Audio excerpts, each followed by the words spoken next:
আসসালামু আলাইকুম, welcome back to my channel. আজকে আমি তৈরি করে দেখাবো গরুর কলিজা ভুনা।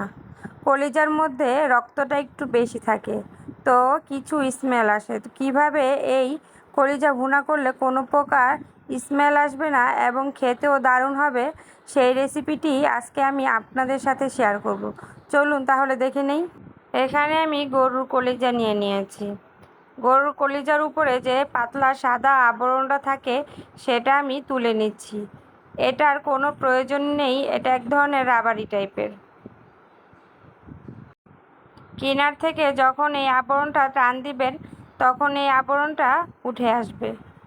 চেষ্টা করবেন এই আবরণটা তুলে ফেলে দিতে। কলিজার মধ্যে থাকে অসংখ্য ছিদ্র এবং এর মধ্যে থাকে রক্ত।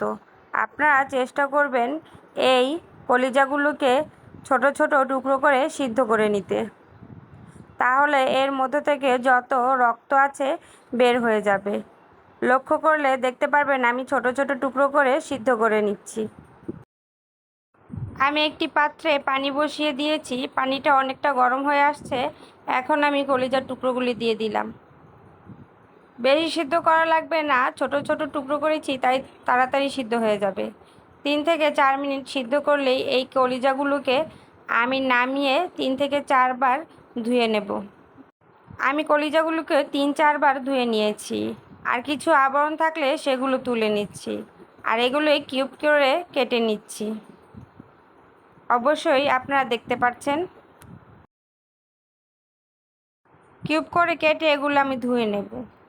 একটি কড়াইতে হাফ কাপ পরিমাণ রান্নার তেল দিয়ে দিলাম। তেলটা গরম হয়ে আসলে এখানে 1 কাপ পরিমাণ পেঁয়াজ কুচি দিয়ে দিলাম। তার মধ্যে অ্যাড করে দেব কিছু আস্ত মশলা। আমি এখানে দারচিনি, এলাচি এবং লং দিয়ে দিব। আর পেঁয়াজগুলো একটু লাল করে ভেজে নেব নাড়াচাড়া দিয়ে।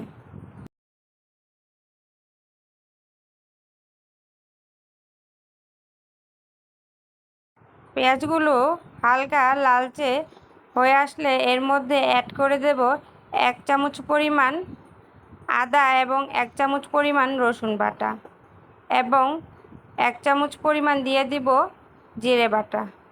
আমি এই মশলাগুলো একটু নাড়াচাড়া দিয়ে এর মধ্যে অ্যাড করে দেব 1 চামচ পরিমাণ মরিচের গুঁড়ো এবং 1 চামচ পরিমাণ হলুদের গুঁড়ো এবং দিয়ে দিব স্বাদ মতো লবণ।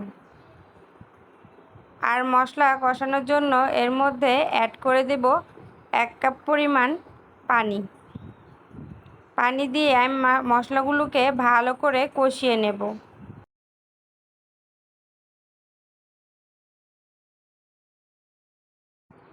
তেলগুলো উপরে চলে এসেছে এবং মশলাগুলো কষানো হয়ে গেছে। এখন আমি ধুয়ে রাখা কলিজাগুলো দিয়ে দিব। কলিজাগুলো দিয়ে কিছুক্ষণ নাড়াচাড়া দিয়ে ঢেকে আমি কলিজাগুলোকে কষিয়ে নেব।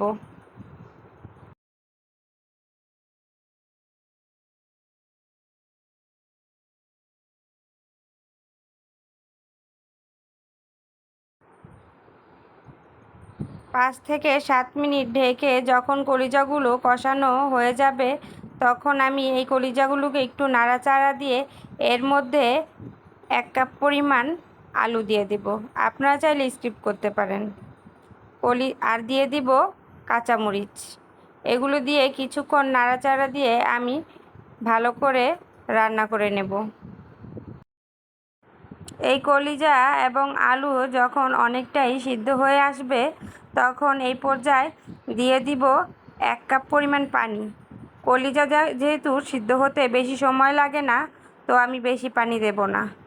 পানি দিয়ে এই কলিজাগুলোকে একটু শুকনো শুকনো করে রান্না করে নেব।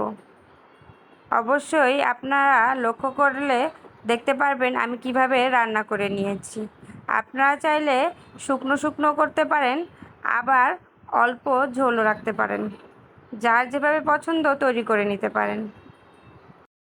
তো খুব সহজে এবং অল্প সময়ে কলিজার দুর্গন্ধ দূর করে কিভাবে কলিজা ভুনা করতে হবে সেই রেসিপিটি সহজভাবে আজকে আমি আপনাদের সাথে শেয়ার করলাম। আজকের এই রেসিপিটি যদি আপনাদের কাছে ভালো লাগে অবশ্যই আমার চ্যানেলটিকে সাবস্ক্রাইব করে দিবেন।